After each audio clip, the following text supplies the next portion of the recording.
नमस्कार साथियों।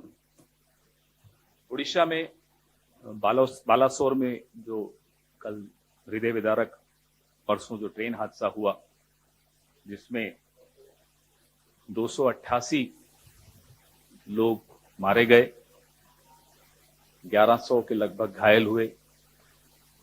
हमारी संवेदनाएं उन तमाम परिवारों को जिन्होंने अपने प्रियजनों को गंवाया है।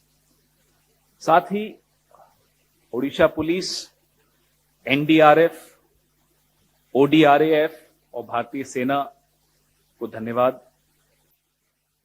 जो पीड़ितों की मदद के लिए तत्परता उन्होंने दिखाई।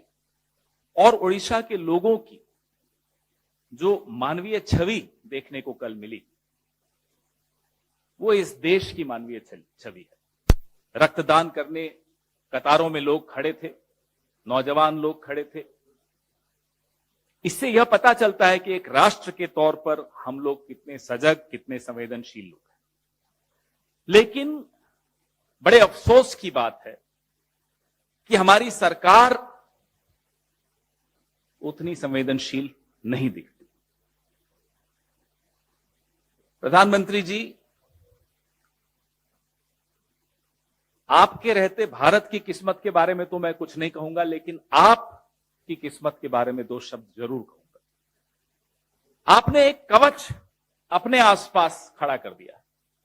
वो कवच आपको सीएजी रिपोर्ट से बचाता है, वो कवच आपको प्राइम टाइम डिबेट से बचाता है, वो कवच आपको किसी भी तरह की पब्लिक स्क्रूटिनी, सार्वजनिक जांच से बचाता है।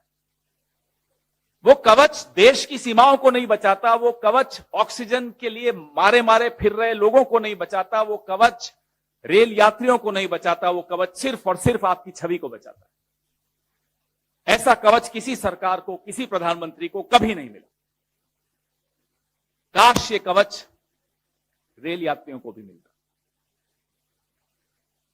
एक जमाना था जब लाल बहादुर शास्त्री जी जैसे लोग थे जिन्होंने इस्तीफा दिया, माधवराव सिंधिया जी ने इस्तीफा दिया एक रेल हादसे पर, नीतीश कुमार जी ने इस्तीफा दिया एक रेल हादसे पर।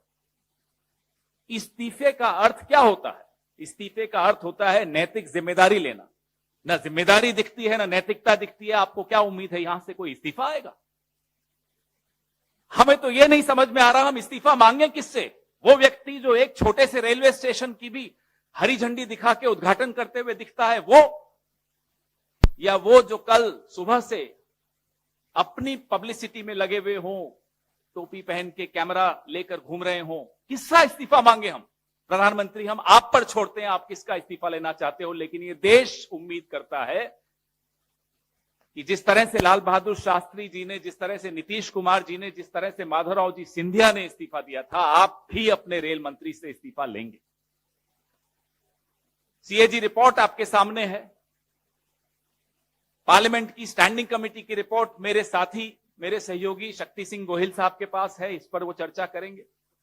सीएजी की रिपोर्ट बड़े स्पष्ट तौर पे बताती है कि 2017 से 21 के बीच में डिरेलमेंट, यानी ट्रेन के पटरी से नीचे उतर जाने की वजह से 1127 हादसे, 1127 derailments between the year 2017 and 21। By the way, ये सीएजी रिपोर्ट वही है जिसको आधार बनाकर आप लोग भी किसी जमाने में प्राइम टाइम डिबेट्स करते थे और यूपीए की सरकार के मंत्रियों से इस्तीफे मांगते थे। तब वो कवच नहीं होता था जो आज प्रधानमंत्री को कवच मिला हुआ है, आप सबकी तरफ से भी मिला हुआ है। मोदी सरकार का जो ट्रैक रिन्यूअल का बजट है, ये सीएजी रिपोर्ट भी हम आपको प्रेस रिलीज के मार्फत सर्कुलेट करेंगे। शायद आपके टेबलों पर आपके संपादकों ने नहीं भेजी होगी, या संपादकों की टेबलों पे उनके मालिकों ने नहीं भेजी होगी, मैं आपको जरूर भेजूंगा। ट्रैक रिन्यूअल का बजट हर साल कम होता जा रहा है और जो बजट है उसका यूटिलाइजेशन नहीं हो रहा। हम हाई स्पीड ट्रेन के खिलाफ नहीं है, लाइए, लेकिन 10-15 चमकती धमकती ट्रेन को दिखाकर आप पूरा इंफ्रास्ट्रक्चर, पूरा ढांचा खोखला करते चले जाएंगे, यह मंजूर नहीं। सवाल आपकी विजन, आपकी सोच, आपकी नीयत पर है। रेल मंत्री के ट्विटर रिप्लाईज अगर आप देखें तो जो आम डब्बे होते हैं, जनरल डब्बे होते हैं, बोगियां होती है, उनकी स्थिति आपने देखी होगी। यही कोरोमंडल एक्सप्रेस का कुछ दिनों पुराना अगर आप रेल मंत्री की टाइमलाइन पर जाएंगे तो आप देखेंगे वीडियोस, सांस लेने की जगह नहीं होती। यह है असलियत। आप वंदे भारत की 5-6 वो दिखा दिखाकर क्या बताना चाहते हैं कि पूरी भारतीय रेल ऐसी चल रही है? 70 साल अलग अलग सरकारों ने भारतीय रेल को एक भरोसे की सवारी बनाया था। आप मित्रजाल में फंसकर आम नागरिक की चिंता छोड़कर सिर्फ और सिर्फ चमकती धमकती पीआर के ऊपर के चक्कर में पड़ गए। खुद रेलवे मंत्रालय की रिपोर्ट बताती है कि रेल विभाग में 3,12,000 भर्तियां खाली पड़ी। रेल का बजट आपने खत्म कर दिया, भर्तियां आप भर नहीं पा रहे। हमारा इतिहास तो देख लीजिए, उससे तो सीख लीजिए कि कैसे जिम्मेदारी लेते थे, कैसे नैतिकता थी। लेकिन अब आपको एक नीति छोड़नी पड़े, प्राण जाए पर पीआर न जाए, यह नीति छोड़नी पड़े। अभी 9 फरवरी को शक्ति भाई और मैं अभी चर्चा ही कर रहे थे, 9 फरवरी को यह एक आंतरिक रिपोर्ट है जो ऐसा ही हादसा होते होते बचा, उसके पश्चात की रिपोर्ट है। ये रिपोर्ट भी मैं आपको सर्कुलेट कर रहा हूं, हस्ताक्षर हैं इस पे साउथ वेस्टर्न रेलवे के एजीएम के, principal chief operations manager south western railway.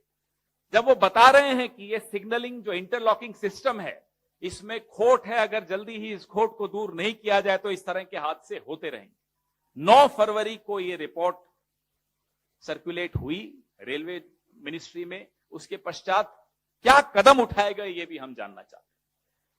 इससे पहले कि शक्ति सिंह गोहिल जी स्टैंडिंग कमेटी की रिपोर्ट पे चर्चा करें, हमारे 3 सवाल। क्या प्रधानमंत्री जी इस सदी के सबसे भयावह रेल दुर्घटना की जिम्मेदारी लेंगे? नंबर 2, क्या प्रधानमंत्री जी अपने रेलवे मिनिस्टर श्री अश्विनी वैष्णव का इस्तीफा लेंगे? हमारी ये स्पष्ट मांग है कि रेलवे मिनिस्टर को तुरंत नैतिक जिम्मेदारी लेते हुए इस्तीफा देना चाहिए। सीएजी रिपोर्ट, पार्लियामेंट की स्टैंडिंग कमेटी रिपोर्ट, इन तमाम रिपोर्टों का, और ये 9 फरवरी की जो रिपोर्ट थी साउथ वेस्टर्न रेलवे की, इन सब रिपोर्टों पे जो सवाल उठते हैं, इन सवालों का जवाब प्रधानमंत्री जी की तरफ से कौन देगा? और मैं उम्मीद करता हूं कि सवाल आप उठाएंगे। माफ कीजिएगा, अगर ये कवच प्रधानमंत्री जी के आसपास आप लोगों ने नहीं खड़ा किया होता तो ये सवाल बहुत पहले उठते, सीएजी रिपोर्ट्स के सवाल उठते।